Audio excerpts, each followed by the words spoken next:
अस्सलाम वालेकुम। मैं इंटरनेट पे देखती हूँ कि ज़्यादातर आर्टिस्ट दूसरे आर्टिस्ट को, बिगिनर्स को आर्ट की स्किल सिखा रहे होते हैं। जिन लोगों को नेचुरली आर्ट क्रिएट करने का शौक़ होता है, उनमें कुदरती तौर पे ये बेसिक स्किल्स मौजूद ही होती हैं और वो टाइम के साथ, प्रैक्टिस के साथ इम्प्रूव भी हो जाती हैं। आर्ट की स्किल ज़्यादा मैटर करती भी नहीं है। जो खूबी लोगों को किसी आर्टिस्ट के काम में अट्रैक्ट करती है बेसिकली, वो है उस आर्टिस्ट का आर्ट का सेंस। हर आर्टिस्ट अपने आर्ट के सेंस को कई नॉन कन्वेंशनल तरीक़ों से बेहतर करता है। ये सिर्फ प्रैक्टिस के साथ बेहतर नहीं होता। मैंने जब भी अपने आर्ट के सेंस को इम्प्रूव करने के लिए कोई ना कोई काम किया है, उसका मुझे बहुत अच्छा सिला मिला है। इसलिए आज मैं आपके साथ शेयर करने लगी हूँ कुछ गैर रिवायती तरीके जो मैं आजकल इस्तेमाल कर रही हूँ अपने आर्ट के सेंस को बेहतर करने के लिए। मैं एक फुल टाइम आर्टिस्ट हूँ और अगर आपको ओरिजिनल आर्ट बनाने में दिलचस्पी है तो ये वीडियो आपके बहुत काम की है, क्योंकि आज की वीडियो से आपको पता चलेगा कि ओरिजिनल आर्ट के पीछे कितनी मेहनत होती है और कैसे कैसे एक्सपेरिमेंट्स होते हैं, जिसकी वजह से फिर उस आर्ट की कीमत ज़्यादा होती है और लोग वो कीमत पे करते हैं बहुत खुशी के साथ। जो पहली ट्रिक मैं यूज़ कर रही हूँ वो सुनकर शायद बहुत से लोग कहेंगे और सोचेंगे कि इस हद तक जाने की क्या ज़रूरत है, पर सच ये है कि बहुत से आर्टिस्ट इस ट्रिक को इस्तेमाल करके अपने आर्ट में एक अजीब सी डेप्थ और डायमेंशन क्रिएट करते हैं। ये ट्रिक आपके काम में एक अनोखी डायमेंशन क्रिएट करती है, क्योंकि ये काम है ही अनोखा और ये काम है अपने आर्ट की बेसिक फील्ड से हटकर किसी और आर्ट की फील्ड में काम करना या फिर किसी और फील्ड, टोटली किसी और फील्ड को ट्राई करना। मेरे कुछ पसंदीदा ईरानियन मूवी डायरेक्टर्स हैं जो कि पेंटिंग्स भी बनाते हैं और एग्जिबिशंस भी करते हैं, और वो कहते हैं कि इससे उनकी ऑब्जर्वेशन तेज़ होती है और उनकी मूवी मेकिंग के काम को इम्प्रूवमेंट मिलती है।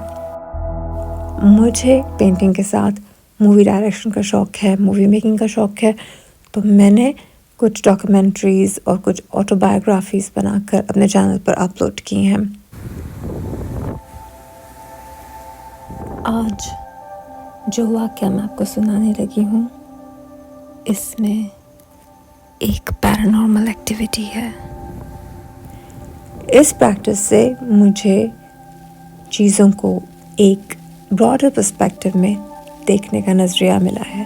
पर ये कोई ड्रानी वाक़या नहीं, बल्कि मेरे कॉलेज की एक कहानी है जब मैं मास्टर्स कर रही थी फ़ाइन आर्ट्स में।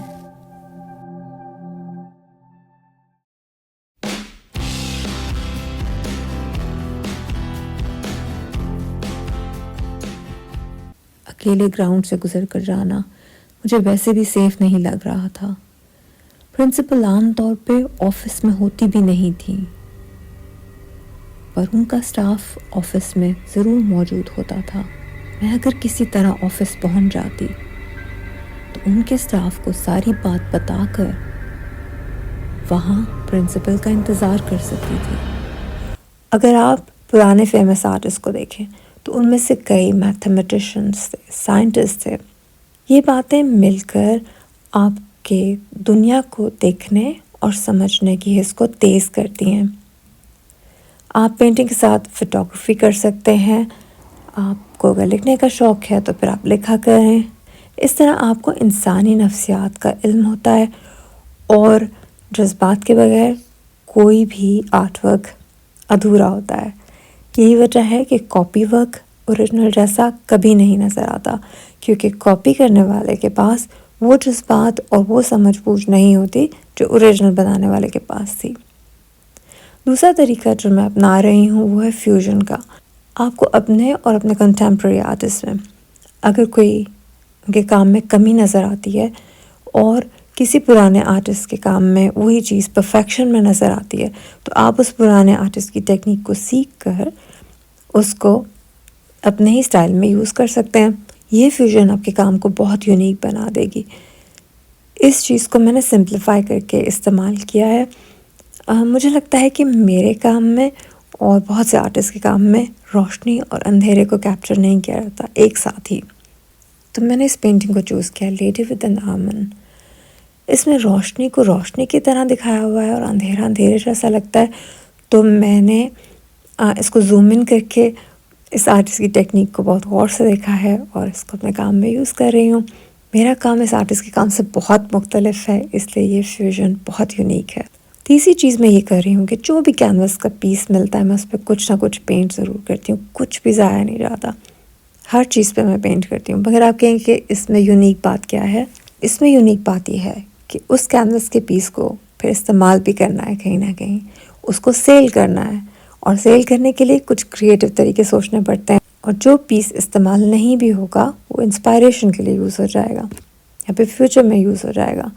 चौथा काम मैं ये कर रही हूँ कि अपने आर्ट के डिस्प्ले के तरीक़ों में एक्सपेरिमेंट्स कर रही हूँ, ताकि बाकी लोगों से मुख्तलिफ गैर रिवायती तरीका हो डिस्प्ले का। इसमें मैंने बहुत से एक्सपेरिमेंट्स किए हैं, कुछ चीज़ें चूज़ करके मैं उनको अपने आर्ट में आगे लेके चल रही हूँ और आगे लेके चलूँगी इंशाल्लाह। उम्मीद है कि आज की वीडियो में मैंने जो आइडियाज़ दिए हैं उनमें से कई आइडियाज़ आपकी सोच का कोई ना कोई दरवाज़ा ज़रूर खोलेंगे। टेक केयर, खुदा हाफिज़।